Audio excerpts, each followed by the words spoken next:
Someone says, "What's the future?" Vaughn Coleman. Ladies and gentlemen, welcome.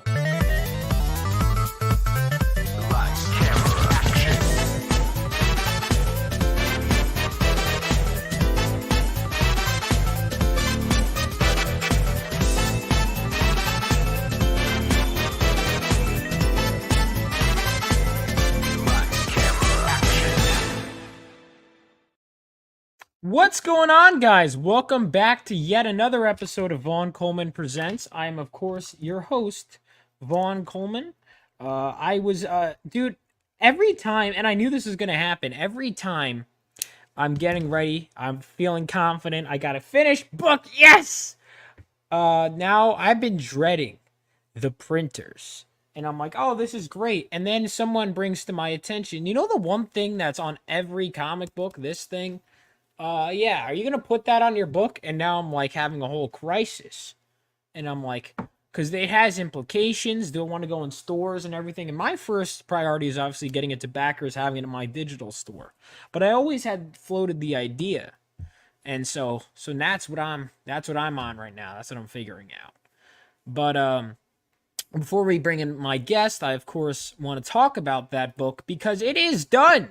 It is done. I just have to format it and figure that out. But my comic book, Phenomenova, issue 1, Lightning Strikes, is live now. It is on Fund My Comic, and it is also available on Indiegogo. And you better back it now, because if you want any of those beautiful exclusives, you know, make sure that you back it, because we are close to getting them. We are very, oh so very close. And also to our next goal, you're guaranteed to get a bunch of free stuff, but our next goal is going to be at 20k. You will get an exclusive free trading card of our character Galvanite. But for those of you that are just tuning in and are like, never heard of Phenomenova, because it's always someone's first issue, right? Phenomenova issue 1, Lightning Strikes, follows the idealistic son of a war hero who strikes out to become a superhero after he is struck by lightning while holding a mysterious crystal, only to find himself in way over his head when he attempts to fight a villain that is totally out of his league. So if that sounds interesting to you, definitely check it out. The book is complete. It's guaranteed to come to you. So make sure that it does. And without further ado, let's bring in... Oh, what did I just do? Let's bring in my guest. Enough about me. Or you get me all the time. Please welcome Ashley Land. What's going on? I'm doing pretty good. Thanks for having me on. Thank you for coming on, man. So... You have a book, let's see, your Substack. I've heard a lot of good things about Substack. We'll get into all of that. But first, I always like to ask, what got you started into comics? I mean, I was kind of a late bloomer. I got myself into comics kind of in my teens. I was always like getting the occasional like trade paperback as a kid. So I remember getting like the Matt Fraction Hawkeye trade paperback as a kid. Wasn't really my thing in that. You know, like if you're really young and you get into a comic and you don't like it, it's easy to kind of be put off by comics and think like, I didn't enjoy this, so maybe I don't want to get into it. But as I got older, and obviously, you know, superhero comics and superhero properties have become a really big deal in the last decade and a half. I kind of pushed myself into comics, got into Side Out with an issue of the Alan Grant Detective Comics series, and really enjoyed that. And I think the series that really there's two series that made me fall in love with comics. One of them was the Len Wein, Bernie Wrightson Swamp Thing. Okay. Because I'm a sucker for like the old Universal monsters. And then the other one was Darwin Cook's New Frontier, which I think I've heard that is amazing. Both of those I've heard amazing things about, but I haven't read them. I think New Frontier is visually and just the way it's structured, I think is the best Justice League comic. People have said that. I remember I've seen the animated movie, but I haven't read the comic yet. Yeah, the comic has a lot more kind of 1950s lore in there. So there's like the challenges of the unknown are a pretty big deal in it, and it's, you know, very kind of centered around the origins, and like the losers are in it and all that good stuff. Okay, cool. So that was what inspired you, and then you decided, what made you decide I want to start making comics? You know, I'm like a really big fanboy of the Golden Age, and the Golden Age is something that, for me, I think has been neglected by the big two. Like even when the indies try doing Golden Age stuff, it's always like this weird kind of like deconstruction, and their Oh, heart, their heart isn't really in it, and it's like, oh, we're poking fun at the Golden Age. We're not actually doing the Golden Age. nice. You're And selling me. Sorry, keep yeah, going. and during COVID, I think like a lot of people, I got into like a creative mind space. Started coming out with all these heroes. They were all originally going to be their own different thing, and then as time went on, I started imagining them all as their own team, because there was, like when you have characters who are very different, they can seem very different, but also in a lot of ways they can be very complementary. Mm-hmm. So like if you put them all on a team, you're like, oh, this guy does stuff that none of these other guys can do, and this guy does this, and the different personalities all just kind of meshed really well. And so COVID finishes, and I decided to, because before you actually try making a comic, it seems so much more daunting than it actually is. Mm-hmm. Like you build up in your head that everything's going to be like I remember hearing Greg Capullo's page rate, or like around what it was, and I was like, there's no way I'm ever going to be able to work with an artist. Yeah. You think, yeah, you hear stuff like that. Like I remember hearing prices, and then you see other ones, and you're like, oh, okay. Yeah, It's and kind of the same thing with I don't know what the writer page rates are that are the best ones, but yeah, and then I started reaching out to artists through social media and like asking about page rates, and it started out as like character design, just to see how they come out in how my sketches and drawings and that kind of thing come out in print. And saw my characters for the first time, fell in love with them, and decided to do the Unbreakable Argonauts first off. And we had to do it. We had to do two campaigns for that. We didn't fund the first time around because it was I think what I had in mind was a bit too ambitious for a first project. So we came around for a second load of funding, and we actually got funded. So that book's probably going to go off to print in about 3 weeks or so. gotcha. Gotcha. Yeah. That sounds so that's going off the printer in about 3 weeks, and that one's closed? Breakable Argonauts? We probably should have actually included that one as well. We actually have it up on Fund My Comic as a storefront. Yeah, let's bring that up front then.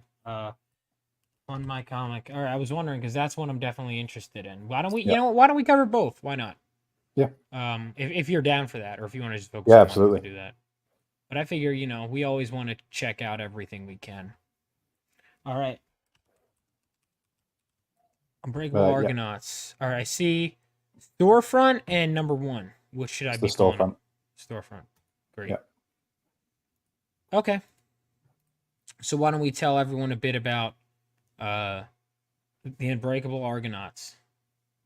Yep. So the Unbreakable Argonauts is a team of Golden Age heroes.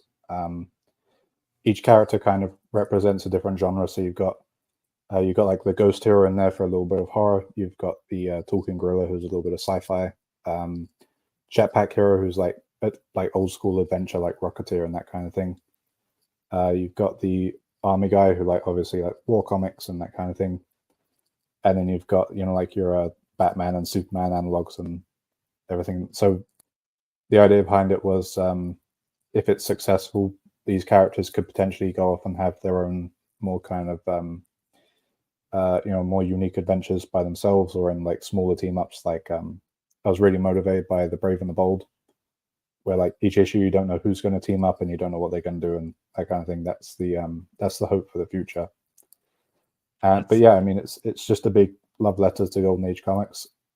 This first story arc is about, you get to see the heroes in action, you get to see the villains in action, and it ends on first issue ends on a cliffhanger that's going to be resolved in issue 2.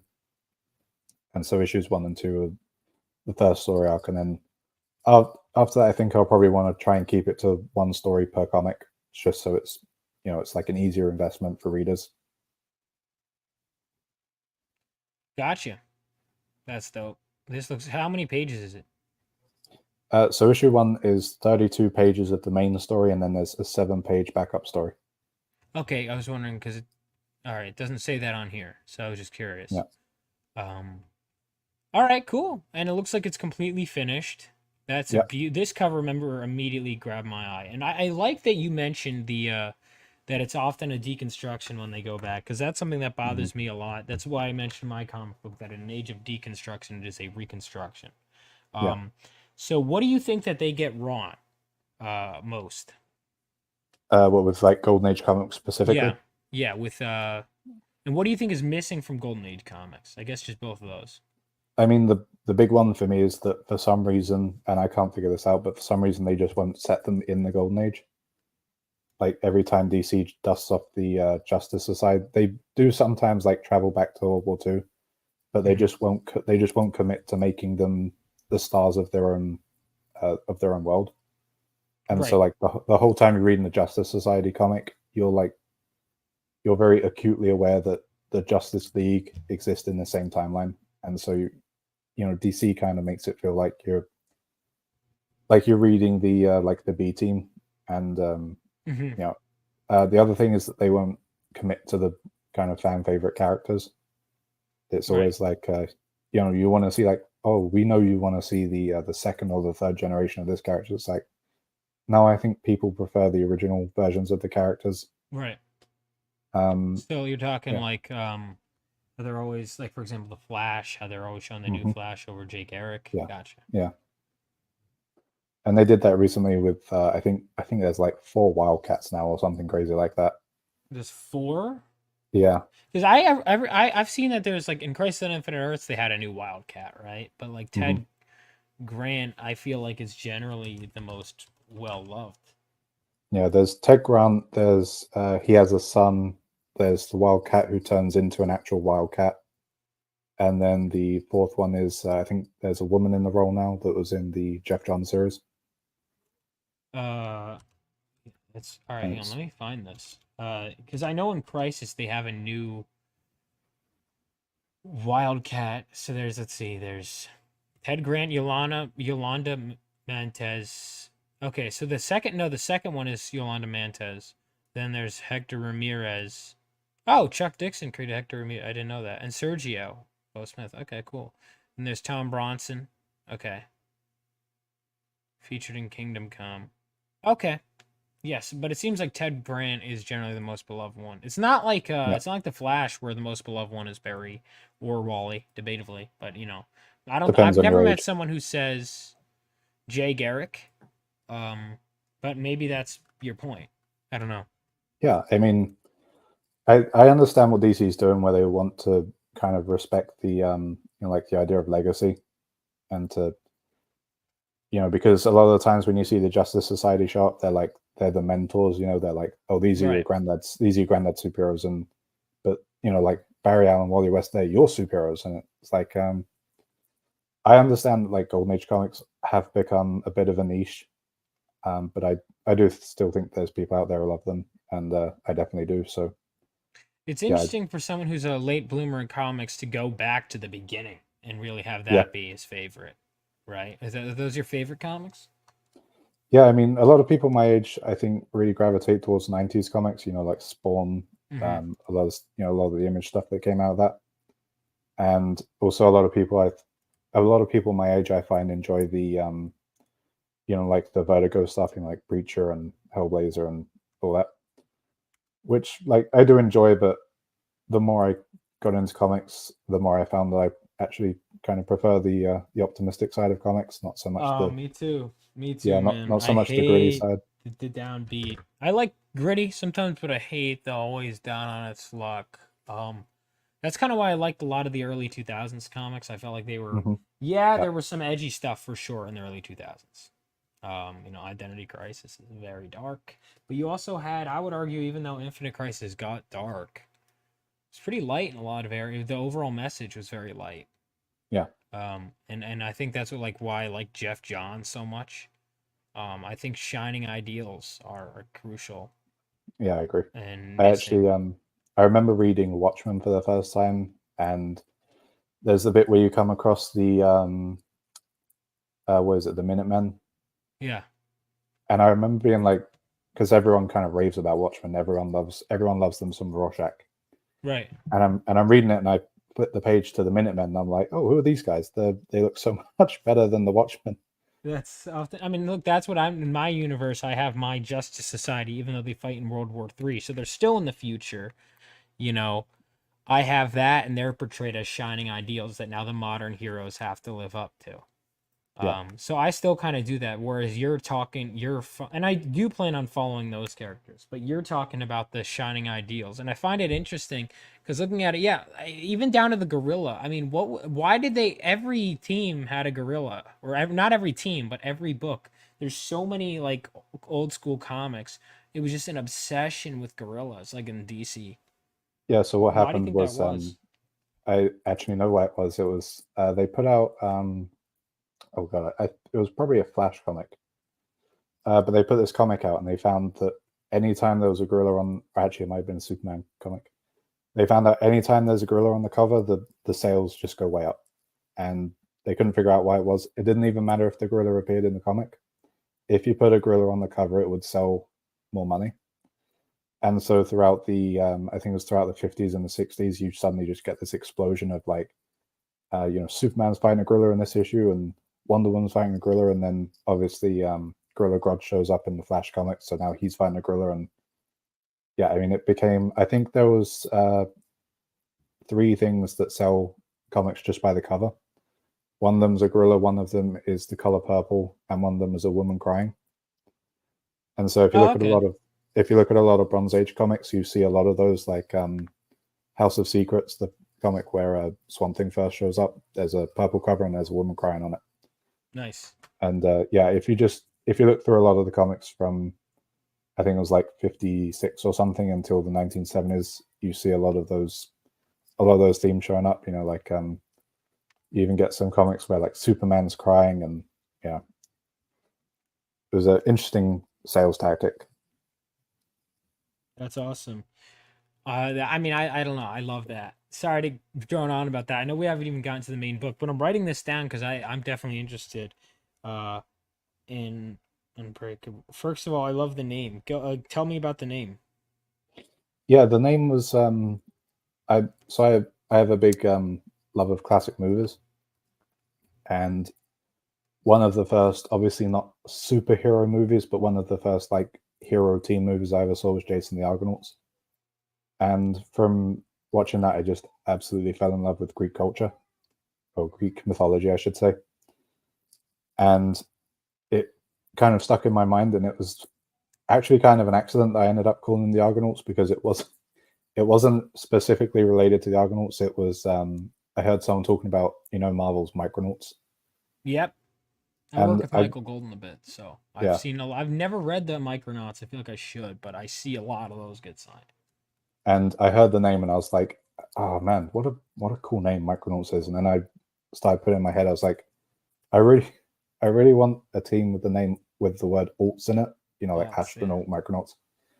And obviously the Argonauts aren't copyright or anything, and absolutely love the movie. And I really like the idea of like the same ideas kind of echoing through the generations.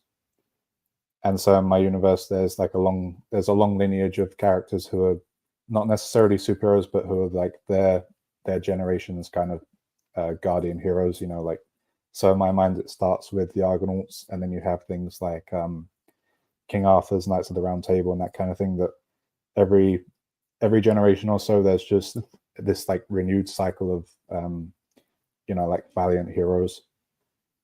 And so the Argonauts, as a team, they want to honor that, and they have this nice, this pretty cool jet that they name the Argo, and so they become the Argonauts. Mm-hmm. Yeah, I mean, I just love the movie, and one of the hopes that I have going forward is to kind of take elements of Greek mythology and kind of modernize them, give them like a pulpy makeover. Dude, you're selling me very. I used to be very into the Percy Jackson books, and that got me into Greek mythology. And so, if I can do something with that, if I can just give you like a little brief spoiler, in issue 2, they're going to fight a giant skyscraper-sized mechanical Cyclops. Yeah. Yeah. All right, you're selling me, dude. You're selling me. Oh man, I have a massive to read pile, but like, holy crap! When is this going to the printer? It'll probably be if you're a digital backer, it'll probably be with you sometime in September. If you're a physical backer, it'll probably start going out late September. This deserves more love, man. You getting on a lot of shows? I mean, here and there, it's about trying to schedule it because I'm on UK time and like Yeah, a lot of There's some other shows you could reach out to me if you want me to get you in touch with anyone, because this is a really good looking book, man. This is a really thanks. good looking book. And you've got another one, which the title of this book totally different. This one's on Indiegogo. It's not Yeah. on Fund My Comic, right? Yeah. All right, here we go.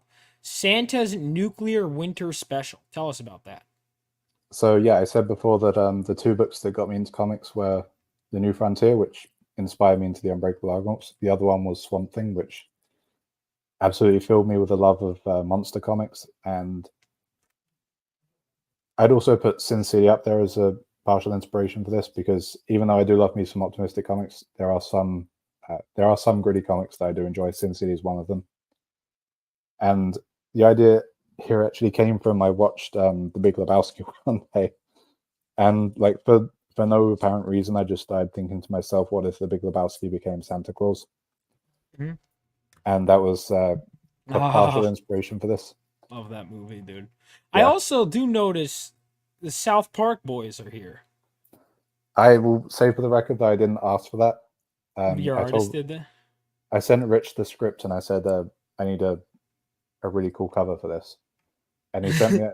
It didn't even occur to me when I first saw it, because obviously I get it in black and white.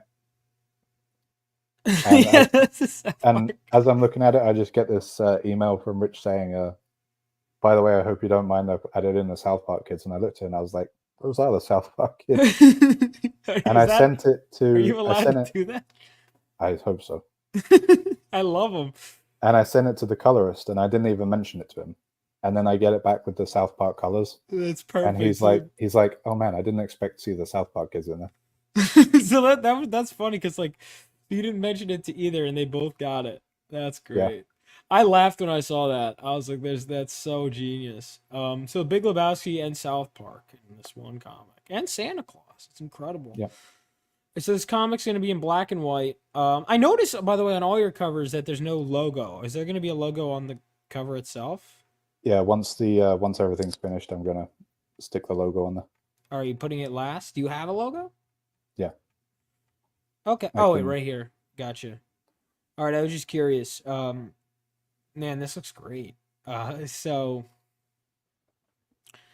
All right. Sorry, I keep the South Park kids. I keep looking at. All right, so because you've seen the original episode, right? Of South Park. Yeah. Yeah.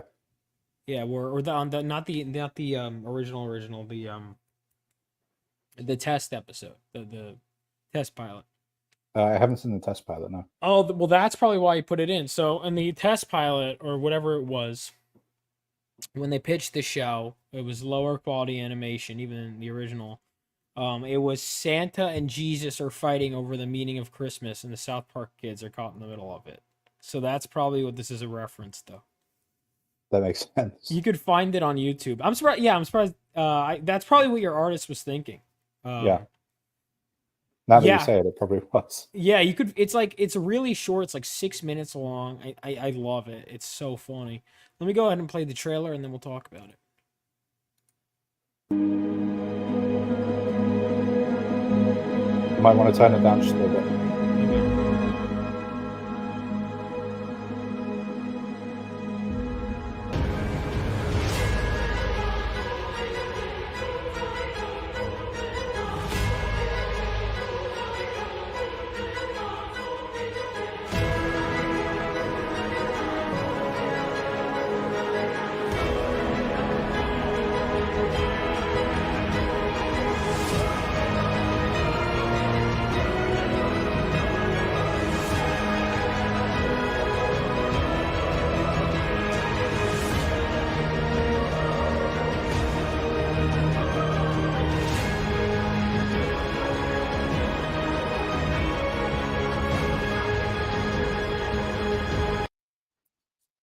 It looks great, man.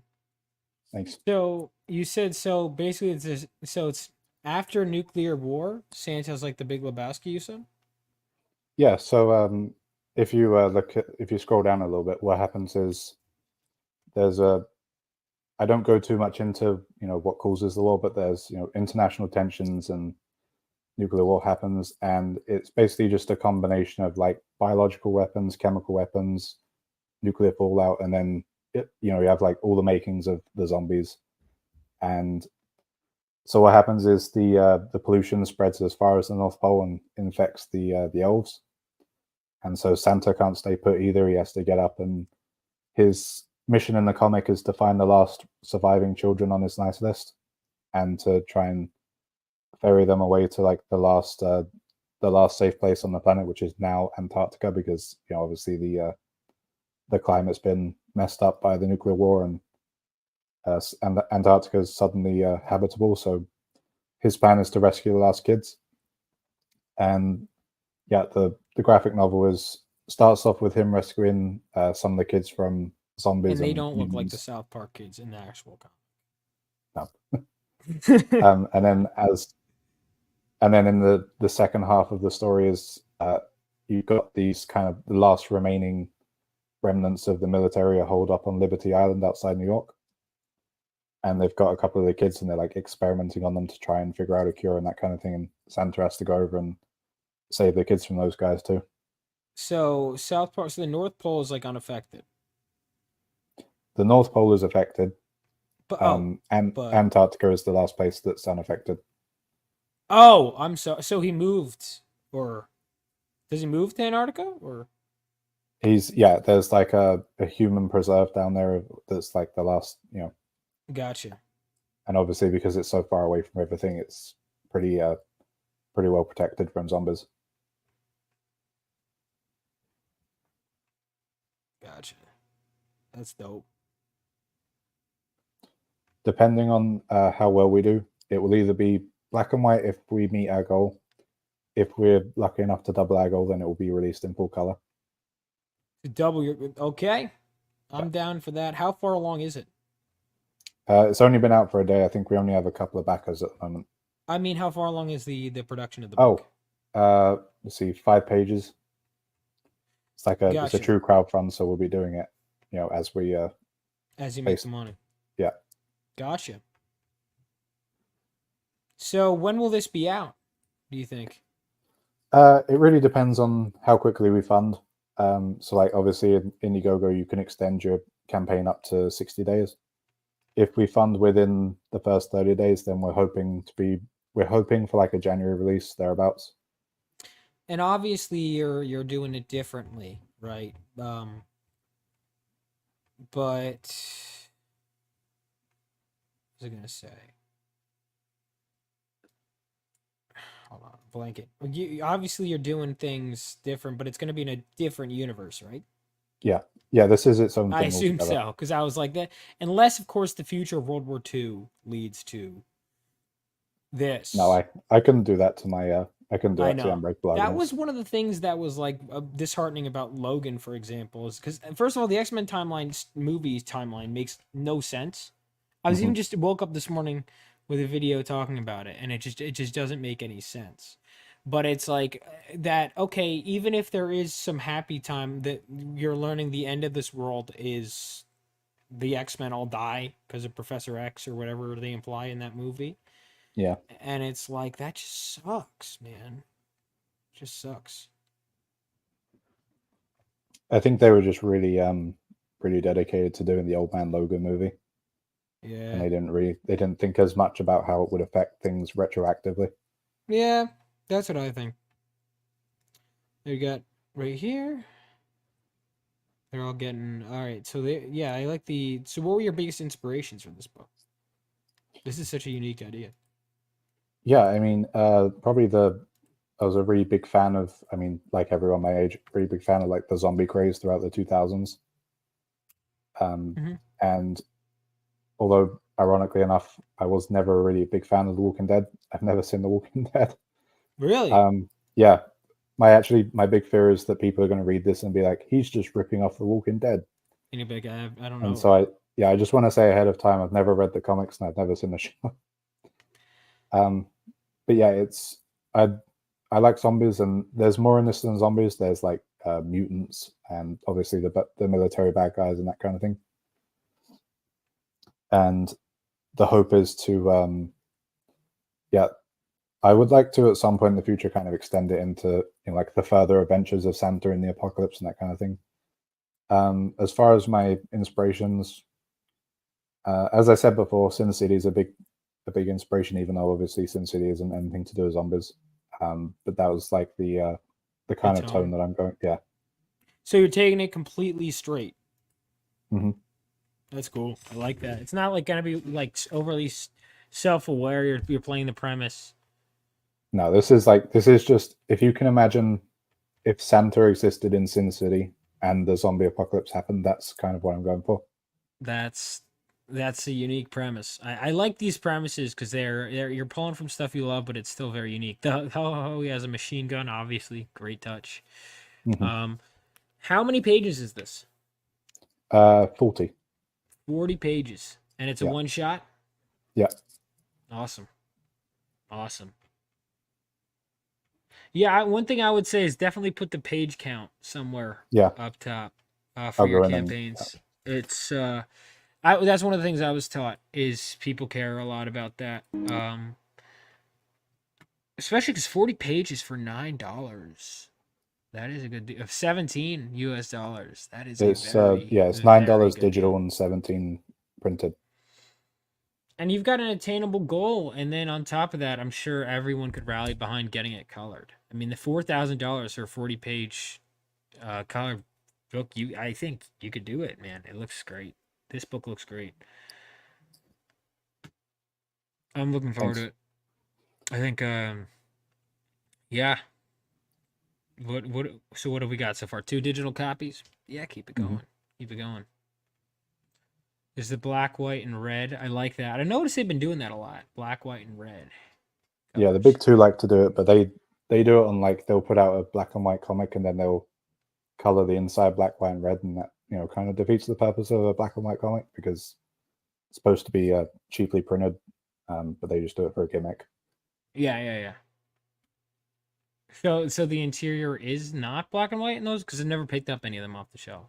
The black, white, and red comics, if you get them from DC, Marvel, the interior is what they'll usually do is it'll be like Daredevil will get a black, white, and red, and so you open it and it's Daredevil's in red and the blood's in red and everything else black and white, and that completely defeats the point of a black and white comic. So I forgot the main comic is black and white. So unless of course it reaches its goal, then there isn't going to be a black and white version, or would there be one? If it reaches its goal, then what we'll do is we'll put out the black and white version, and then we'll put out a full color version alongside it. And then there's the personalized victim cameo. Now, you want to get eaten by a zombie. What if I commission someone else to get eaten by a zombie? That's got to be okay.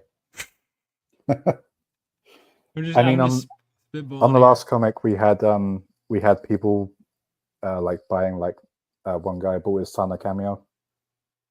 So I don't even know if he goes permission. Sonic? But yeah, I mean, are you allowed to just put Sonic in the comic? Sonic? Yeah. Wait, what did you say? Someone paid it. Someone commissioned to have his son have a cameo. Oh, I thought you said Sonic. I was like, you can't just put Sonic the Hedgehog. No. I want Sonic in there. I thought you were saying that. No, there's no Sonic in there. Someone commissioned their son in which comic? The Unbreakable Argonauts. We actually got 3 commissions on that. Oh, cool.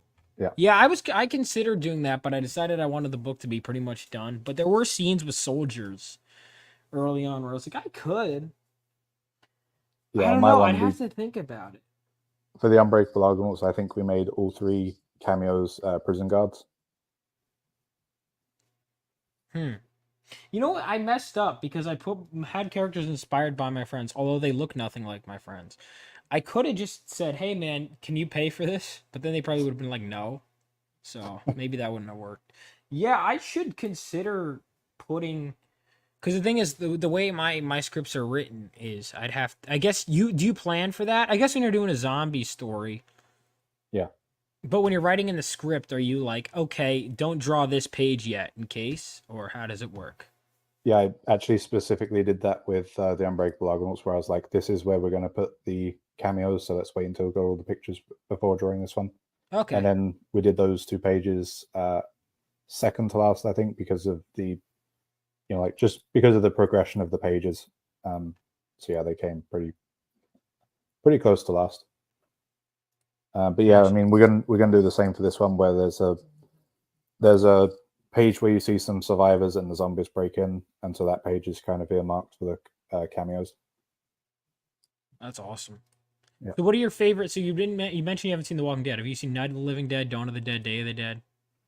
When it comes to zombie movies, my favorites are.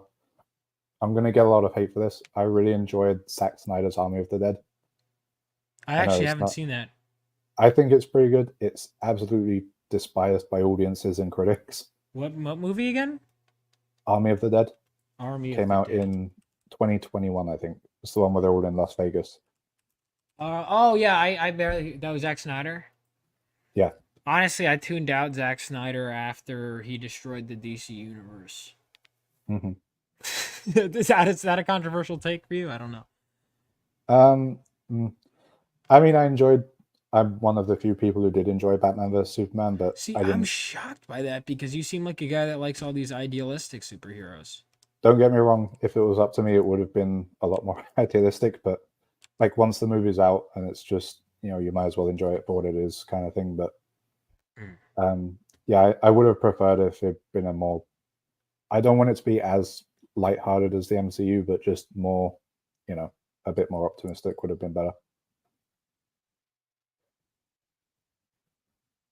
Got you.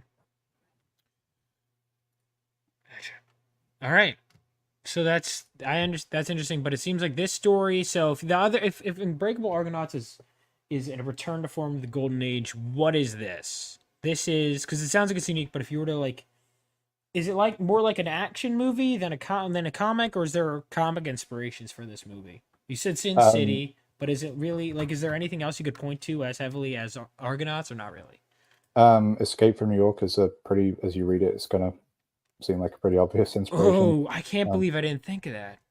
It's actually kind of funny because so the way the story progressed was originally I didn't really have a particular city in mind. But as I kind of started preparing the promotional stuff and talking to Rich about the interiors, it kind of has to be New York. You know what I mean? It's for the setting and what's going on. It just makes the most sense as New York. And like every time someone does like the big epic post-apocalypse thing in America, it's always New York. So why not just lean into what people enjoy the most? And New York is a very familiar and very that there's a lot to kind of play with there. And as I started to think about using the Statue of Liberty and Liberty Island, it just became like so obvious. Like let's just go all in on New York. And then as I was doing promotional stuff, it started to occur to me that there's like a really obvious parallel to Escape from New York. And I was like, let's just completely embrace that. It's so interesting. There's so many. I'm thinking about it, and I'm like, there's for a movie that's kind of a cult classic, honestly, Escape from New York. That movie has inspired so much. Like even earlier this year, I read someone else's comic that was inspired by Escape from New York. Wasn't Solid Snake from Snake Plissken? I'm pretty sure, right? Probably, yeah. I can't imagine that's a coincidence, especially with what Hideo Kojima being such a film nerd. Well, what's funny? I've never played Metal Gear, but it seems like it's a series I would love. I haven't either. Yeah, that's a series I'd want to get into. Die Hard, I imagine. I mean, I know you used the quote, but I mean, is there any inspiration there? I mean, there will be once the story progresses to when he's rescuing the kids from Liberty Island.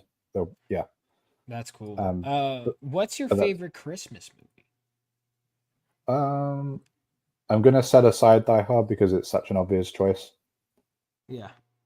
And which, by the way, I was gonna do a video where I was like, Die Hard is a Christmas movie, but then I'm like, who's arguing with me? And I would ask people, because everyone keeps saying, what do you mean Die Hard is a Christmas movie? And I'm like, well, who are we arguing against? And finally, I would seek out arguments against why it's a Christmas movie. And I couldn't really find any. Like, I asked my friend group, and they were like, I'm like, does anyone here, like, I had a group chat. I was like, all right, guys, real talk. I know this is off topic, but Does anyone here genuinely think Die Hard is not a Christmas movie? And I couldn't get an answer. It was Yeah, I weird. think it's a conversation that I think has been had and it's been won. You know what I mean? And people I just people were like lack of Christmas cheer, and I'm like the plot's not really about Christmas. I'm like he's going to meet up his wife for Christmas at a Christmas party. What are you talking about? And then the whole movie is about family. The movie is absolutely the spirit of Christmas. They end the movie to go celebrate Christmas. Mhm. Batman Returns a Christmas movie? Yeah. Yeah. No, I mean, it's like, I've never heard a valid argument against Dark Cloud I mean, God, that's the name of my villain, my comic. Die Hard. What? That was a stretch. Being a Christmas movie. And I just you know, don't I think there is one. I was just gonna say when you said your character's name is the movie, Can you do that? I've been so in the swing of trying to market the Unbreakable Argonauts that sometimes I'll try marketing this book and I'll be like, this is the Unbreakable Argonauts, Dude, and I I have was to correct myself. for the first couple of weeks of the campaign, I would keep saying sign up for my book. Sign up for what? The book is already funding. And now I feel like I'm going to be telling people to back the book when it's on sale. Uh and then it'll be in issue 2, I'll be back issue 1, but it's like no. It's always you catch yourself in patterns, you do. Buy Mhm. ad space. That is interesting. I've never seen that. So you're going to have pages dedicated to ads? Yeah, we actually managed to get one on the Unbreakable Argonauts, a store out in California bought an ad page, and I thought like the thing with perks is if you have something that's like a long shot, you only have to get one to progress your campaign. You know what That's I what mean? I'm saying. Yeah, I Yeah. had like a $500 and a $1,000 tier. If just one person backs that, that's the equivalent of like how many people getting the Hmm. book? It's worth getting those tiers because if no one gets it, no worries. If someone Yeah, I gets it, did it that's something. with the Unbreakable Argonauts. I was also lucky enough to sell a couple of retailer tiers, and I remember like putting together this huge mailing list of comic book stores and just being like, "Hey, I'm a comic book creator. I'm putting out this book. Here's a discount just in case you're interested." And I got so many rejections, but just two came through for me and were like, "Yeah, we'll stock this." And so yeah, I mean, having two retailers say yes, it doesn't matter how many said no. It's better than nothing. Hmm. And yeah, so I mean, no matter how like unlikely it is that someone will back a perk, it's still worth having up there because someone it will come through for someone and helps. Every little helps. That's awesome. So you have tons of room for people. Looks like. Hmm. Um. Actually, I just want to shout out right at the bottom we have a perk where you can commission your very own one of a kind cover from Rich. Ooh. Yeah, and so you just send us if you back this, send us an email saying what you want your cover to be. It can be anything, And you get and your own cover. you get your very own one of a kind. No one else gets one. We send That it off to print just for you. that is so interesting. I've never considered that because I would just do like a sketch cover or anything. I know Yeah, Dan Frega told me I should do a sketch cover. yeah. I did think about doing like a blank cover, but then I'm like, it's a crowdfunding campaign. Like, how many people are going to pay potentially extra for a blank cover when they can just get the proper one? It's but yeah, I thought about having this like special one of a kind cover because like if you had like some extra money and like uh you know you really enjoyed the premise and you were like maybe I want to get like a friend of mine drawn onto the cover, maybe I want to get like my favorite character drawn onto the cover, and just having that and knowing that like no one else has it is I think a pretty cool idea. Gotcha. And I I think should say that's that really if cool. you yeah, and I should say if you back that perk, you also get the original artwork sent out to you as well. Dope. Okay, that's a really good, for just only 389. That is a really good deal. Hmm. And is it colored too, or is it just black and The white? cover will be, yeah. Nice. So do you have a colorist lined up in case you decide to get the book colored? I do. Yeah. Actually, it's Gotcha. the guy who made the guy who colored the cover here. And who was that? His That's a name guy on named here. Russell Vincent Yu. He's also the colorist for the Unbreakable Argonauts. Gotcha. Is that somewhere on the campaign page? It's not on this one. It is on the Unbreakable Argonauts. Just Okay, because we're not sure that we'll be able to go to colors yet, so I don't want to. Yeah. Okay, well, I mean, I'd still put all these promises. I would still put. Yeah. Like I always put. It's the same thing with your stretch goals. You know, you want to make sure that people, every possible incentive you give, the page count, all that. That's all good shit that you should put on there. But yeah, I mean, this book looks like a lot of fun, and obviously it's more mature. Would you say it's more mature than Unbreakable Argonauts? Yeah, the Unbreakable Argonauts is like pretty kid friendly. This probably not so much. Yeah, I get the feeling. Especially if it goes to colors, it definitely won't be. Oh yeah, then isn't that part of why Walking Dead was black and white? Is for that specific reason? I think so. Yeah. Yeah, I think I've heard that. It's easier to sell more copies if the blood's in black and white. That's interesting. I would probably consider doing a black and white book at some point. Why not? This looks great. I will say, like, oh, sorry. Continue. I was just going to say, I will say you don't. It doesn't even occur to you how much heavy lifting the colorist does until you make your own comic. Oh yeah. Because you get to see you get to see like every stage of the comic from pencils to black and white to color. And some pages it like takes on a whole new life once the colorist has gotten it colored. It's just something you don't really appreciate as much when you get the finished product in your hands from like a big 2 book. Oh yeah, my love of comics has deepened since I've been making them. Like really deepened. Yeah, mine too.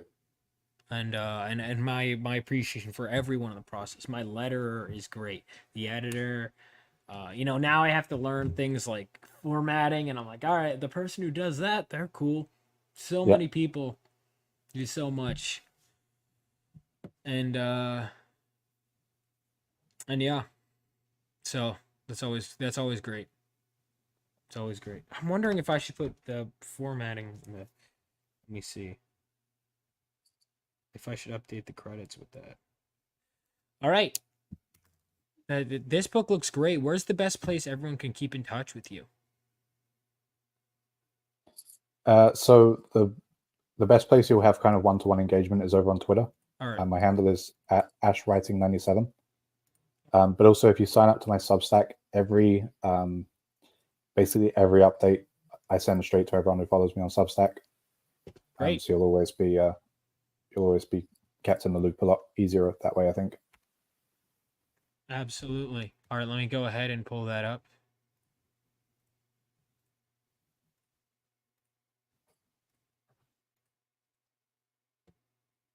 All right. There we go. So, and it's just free to subscribe, right? It's free, yeah. There we go. Just subscribed. And up here, I actually post. Oh, thank God it didn't automatically show card information. Oh, yeah. No, but yeah, continue without pledging. All right. Well, I'm sharing the word right now. How's that? And when you follow me on Substack, I actually post whenever I can. I commission short comic strips. And these are just to kind of add context to the characters from the Unbreakable Argonauts universe. And that you can only find those not in print, but through the Substack. Yeah, and then at some point, if I get like a nice solid collection, I'll probably send them off to print. That would be awesome. Yeah, that's a great incentive to keep following. Is more comics, more content. That's awesome. It's been great talking to you, man. You've been a great guest. Anything else you want to say before we head out? Just if you want a good horror action comic, go back. Santa's Nuclear Special. I really appreciate you having me on. Dude, of course. It's my pleasure. Feel free to come back sometime if you want to. It's been great. And yeah, this looks like a great book. And I guess that's it. Peace out, guys, and have a great rest of your day. I'm going to play the trailer for my book as we head out. Make sure to check out both of his books because they really do look and sound great. Peace out.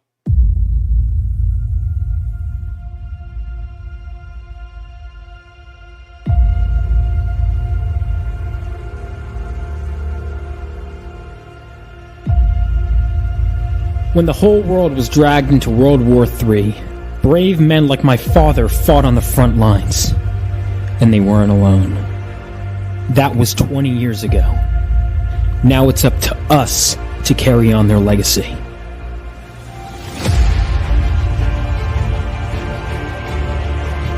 And every so often, the earth from which we come gives way for something new, something greater to be born, and with them, even greater threats to face.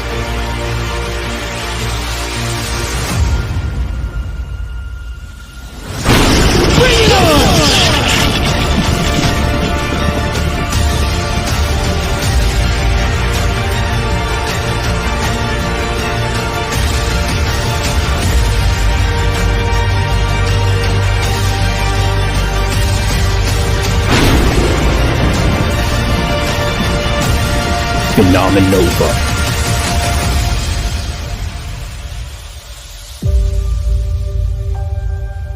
For you, Dad.